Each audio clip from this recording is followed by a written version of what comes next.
आप सभी सनातन हिंदू धर्म प्रेमी जनों को हर हर महादेव। माता पिता गुरुवेष्ट देव के श्री चरणों के आश्रय में और शास्त्रों की स्वाध्याय की छाया में आज हम यथामति चर्चा करेंगे चैत्र कृष्ण पक्ष में होने वाले पाप मोचनी एकादशी व्रत पर्व के बारे में। व्रत पर्व निर्णायक शास्त्रों के आधार पर और सूक्ष्म दृग्गणित आधारित श्री मार्तंड पंचांग, दिवाकर पंचांग, निर्णय सागर पंचांग, ब्रजभूमि राजधानी पंचांग, इन अनेकों पंचांगों के आधार पर यह निर्णय प्राप्त होता है कि इस वर्ष विक्रम संवत 2082 ईस्वी सन 2026 में चैत्र कृष्ण पक्ष में 10वीं तिथि की वृद्धि होने के कारण से और एकादशी तिथि के समय की स्थिति के अनुसार और स्मार्त वैष्णव दोनों संप्रदायों के अपने अपने नियम के अनुसार दोनों संप्रदायों के सज्जनों के लिए चैत्र कृष्ण पक्ष में होने वाला पाप मोचनी एकादशी का व्रत पर्व 15 मार्च 2026 रविवार के दिन है। दोनों संप्रदायों के सज्जन एक ही दिन एक ही साथ 15 मार्च 2026 रविवार के दिन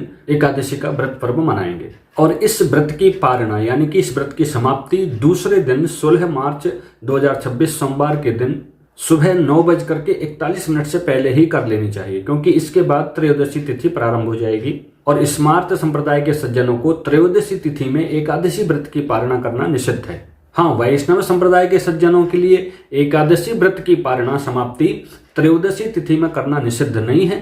इसलिए वैष्णव संप्रदाय के सज्जन अपनी व्यवस्था सुविधा के अनुसार 16 मार्च 2026 सोमवार के दिन 9:41 के बाद त्रयोदशी तिथि में भी पारणा कर सकते हैं। वो उनकी स्वेच्छा पर निर्भर करता है। एकादशी के व्रत पर्व अनुष्ठान में अपने आचार्य अपने गुरु के निर्देश के अनुसार भगवान नारायण की यथा व्यवस्था यथा सुविधा यथा मति यथा शक्ति पूजा उपासना की जाती है। व्रत उपवास किया जाता है। पुष्प तुलसी दल आदि से भगवान नारायण के 108 नामों से उनकी पूजा भी की जाती है।